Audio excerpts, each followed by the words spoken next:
Nothing can harm you or make you suffer in this world. You only suffer because of your thoughts. In order to free yourself from all the stress, sorrow, suffering, and unpleasant circumstances, you must change your thoughts because they are making you suffer. This is a recurrent theme in Neville Goddard's writings and talks. We'll try to discuss about that in this video. Additionally, you will learn how to get rid of anything unwanted and how to design the life you want. To help us continue making videos for you, kindly click the like and subscribe buttons before we begin. Additionally, remember to click the bell icon to receive notifications whenever we upload a new video. Let's get going right now.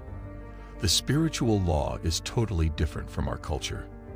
The first thing we do when our wants are not granted is place the blame somewhere else. This type of behavior, however, really brings more worries and problems into your life because every notion you have must be fulfilled in your life. Neville Goddard contends that when assumptions are made, they are confirmed. Therefore, it follows that if you hold other people responsible for the problems in your life, those problems will start to get worse. It's because it will turn out that your perception that they are causing problems is correct. You see, people frequently blame others for their problems. No one is to blame for what has happened, what will happen in your life, or even what will happen anywhere in the world, despite what they might say. Instead, they blame the government, institutions, circumstances, and even their parents. Your acts or the circumstances in your life are not even under your control. If you assign blame to others or to yourself, you need to understand the I am principle, which holds that no one is responsible for anything. Not even you are at fault. Your consciousness or awareness is the only thing that can explain all occurrences and happenings. The cause of everything is consequently your consciousness. According to Neville Goddard, the sense of being or what I am is the only reality. We are conditioned from a young age to attribute our problems to other forces. Therefore, it is understandable why some people refer to their pain as outside forces. One of the main reasons we do this so frequently is because of this. Given the society we live in and the invasive religions that aim to control people's thoughts, it makes sense that we would place blame for global events on something or someone, even when there is no one else to blame. Those who believe in an external God frequently place the blame on God. But the law quickly demonstrates that nobody is to blame, not even ourselves, since we were ignorant at the outset. Neville Goddard asserts that your consciousness, my consciousness, is the only true foundation in the world. He claims that consciousness is the only reality as a result. Our consciousness, which is essentially our I amness, is the foundation of everything.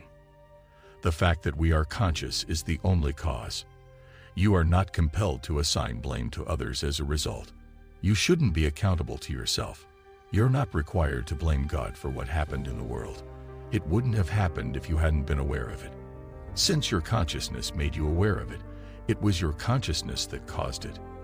As a result, your consciousness is the only cause. Ennis claims that the shadow world is a manifestation of what you see with your eyes and other people's minds, or that all we see in the world is a creation of our imagination. Due to the fact that there is no such thing as separation, everything we create affects not just us, but also the rest of the world, and vice versa. Additionally, your desires for other people will affect you. Anything outside of you, or your current level of consciousness, is not something you can experience. Neville Goddard maintains that you already are what you were, and that you will become what you previously considered yourself to be. Everything in the world operates in this manner. All of it is in your head, because the universe lacks independent will and consciousness, and is merely a reflection of our thoughts, beliefs, and ideas. Neville referred to it as the shadow world. Accidents, fate, and circumstances are all terms used to describe inventions. Your current situation wasn't anything you could have imagined before, so it had to happen sometime. But you are not, just as you probably did not want for your awful circumstances to exist. You unconsciously generated them by letting your active mind go wild without even recognizing it. You come to build reality in this way. I'd like to offer the following quotes from Neville Goddard's book. When you and I genuinely understand that we are Christ, We shall both straighten the wizard's arms and restore men's fading hopes. Everything that we were unable to do because we felt bound by our family tree will be accomplished by us. So is a perilous move that should not be done lightly, because failing to execute it will result in death. If John the three-dimensional man is beheaded or loses his three-dimensional focus keys, he might survive. Neville Goddard advises us to give up all of our convictions because, in his view, doing so will allow you to obtain the pearl of great worth and transform you into the new you. These quotations come from his speech titled "No One to Change Except Oneself Here Do You," in which he asserts that letting go of the weighty convictions we hold up till now entails dying to our old three-dimensional self, our John the Baptist self, and rising to our new fourth-dimensional self. Don't believe what you see in the shadows because it isn't real. To put it simply, it is a three-dimensional illusion, but it looks real. We must enter the 4D realm of our imagination in order to change things in our 3D environment. The third-dimensional universe has no power because it is pointless, a shell of what it once was, and lifeless.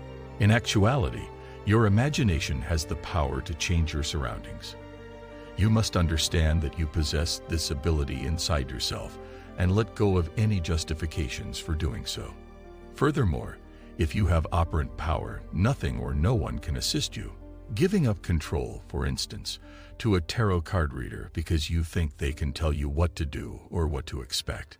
It also demonstrates that you think you are independent of your surroundings. The only person who can accurately characterize your life is you. When you believe that something or someone that has more power than you is actually God, you give up your power. Your entire existence and surroundings are entirely your creation. I don't care what men think, proclaims Neville Goddard. Because of your self-perceptions, you are the only one for whom it is interesting. How do you feel about who you are inside? Can you answer, "I am Christ"? Please, where you are in life will be determined by your response or degree of understanding. Do you consider yourself to be a man from a specific family, ethnic group, nation, etc.? Do you really think that you will have to deal with notions if they appear in your reality as a result of your inner nature? You alone are responsible for your entire universe and everything in it. Many people struggle to understand this concept, but once you do, you will be unstoppable. Now, that doesn't always mean that your desires can't be fulfilled just because your current situation doesn't align with them. It simply means that your circumstances don't line up with your goals. To feel your want, you might need to transition into a different condition. According to Neville Goddard, it is possible to experience states separate from awareness. Additionally, it is logically sound. Do you honestly think it's possible to have experiences you're not even aware of? Do you honestly think you might encounter anything that is completely unimaginable? You can only experience things that you can visualize in your mind, since feelings are derived from imagination and vision. So, in order to feel something, you need to be in an environment that makes it possible for you to do so. You must change into a sound state. If you want to be healthy, you must attain the state of wealth. If you want to be wealthy, you must advance to the level of success. To succeed, you must adopt the state of being in a relationship with the person you actually want to spend the rest of your life with. Different approaches are used by members of the manifestation community. Either visualization or affirmations are used. They are actually the means by which we achieve our goals when we wish to bring about a desire. It will help you achieve your objective if you can imagine it, or if you're having bad ideas, practice some techniques or make a scene and visualize it. Therefore, if your thoughts are preventing you from manifesting your wish, you can use affirmations or any other technique to help you change your views. If you are living a life that you don't want to be living, you may change it by changing your consciousness and imagination. You can change how you feel right now by changing your consciousness. If you now feel helpless, all it takes is a mental modification to improve things. You must immediately enter that state.